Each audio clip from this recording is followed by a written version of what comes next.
Hello, what is up mga moms or sir ma'am? Ako po si Ralph Cifra, isang visual artist from Manila, Philippines, and today we are going to customize the Blockies Transformers G1 Megatron Action Edition 02.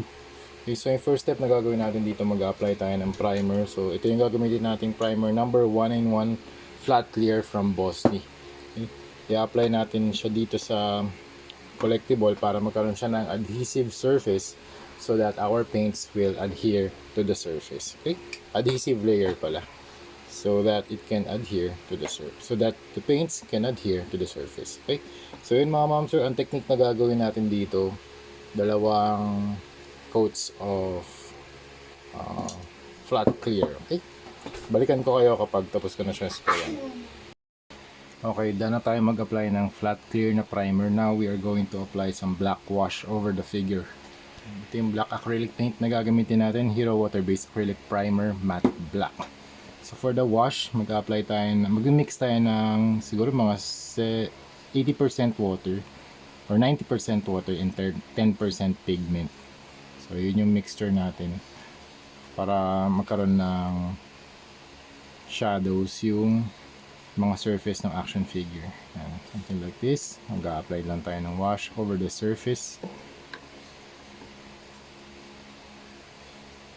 Let it sit for around siguro mga 5-10 seconds. Yan. Tapos yung excess, pwede nating wipe off ng tissue.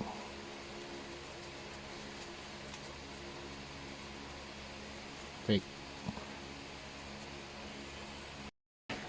Okay, done na tayo mag-apply ng black wash all over the figure. So, lahat ng spots na apply na natin, lalo na dun sa mga deep areas. Kung gusto niyo mapabilis yung drying time, pwede kayo gumamit ng hair blower. Okay, wag lang masyado mainit. Next na step, mag-apply tayo ng Vallejo Metal Color Steel for dry brushing naman. So, sa dry brushing, kailangan lang natin ng konting paint dun sa brush natin, and we are going to drag it across the surface para makatch nung surface yung mismong steel na paint that will create yung emphasis sa sculpt. Ano, nag-a-add din tayo ng konting level of weathering. And nag-a-apply din tayo ng highlights, kakaroon din ng konting highlights yan.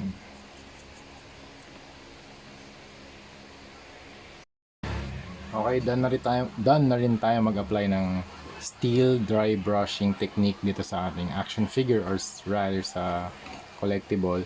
Now, we are going to apply black acrylic paint naman by using a sponge. So, sponge technique naman para makapag-apply tayo ng konting mga speckles or dust effects.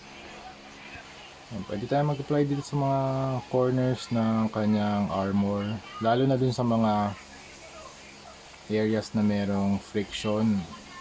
Kunwari tinatamaan kapag gumagalaw yung mga arms niya, yung feet, lalo na dito sa feet, marami siyang nadadaanan ng mga terrain. So usually meron dyan mga level of weathering. Mas mataas yung level of weathering dito sa paa, para kaya maglalagay tayo ng mas maraming dust effects or speckles. Yan.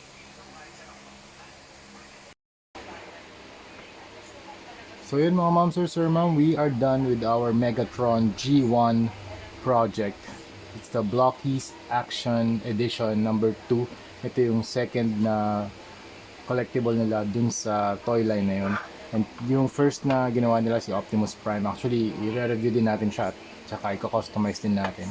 Ito yung throne, yung ginawa natin sa throne, nag-apply din tayo ng black wash, tapos steel dry brushing, and then we painted in yung mga gold details dito sa logo, some buttons, and then somewhere here sa mga pindutan din dito sa taas ng armrest. Tapos nag-apply din tayo ng pink, additional pink for highlights. So yun yung ginawa natin for the violet ng mga parts, pati dito din sa kanyang Cybertronian mace and the energy sword. Yung LED hindi naman nabago, meron pa rin siyang LED, and yung mga joints hindi rin nagbago. So, medyo minodify ko lang din yung mga joints nito. Nag-apply ako ng maliit na masking tape para lang mas mahigpit yung articulation ng figure. Alright, so this is the front, the other side, and the back. Tapos ito yung kabilang side. So yun mga ma'am sir, that's it. So yung ginawa lang natin dito sa base dry brushing technique. Ito pa yung iba't iba pang accessories.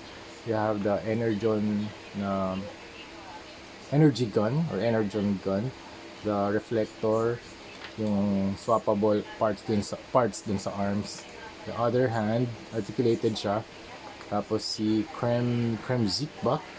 Yan, si Creme Zik. And yung dalawang alt na faces. Okay? Alright. So yung mga ma'am sir, that's it. Yun yung ating Megatron project. So mag-photoshoot na tayo. And maraming salamat sa panonood. Thank you very much for watching and see you sa next video. Bye-bye!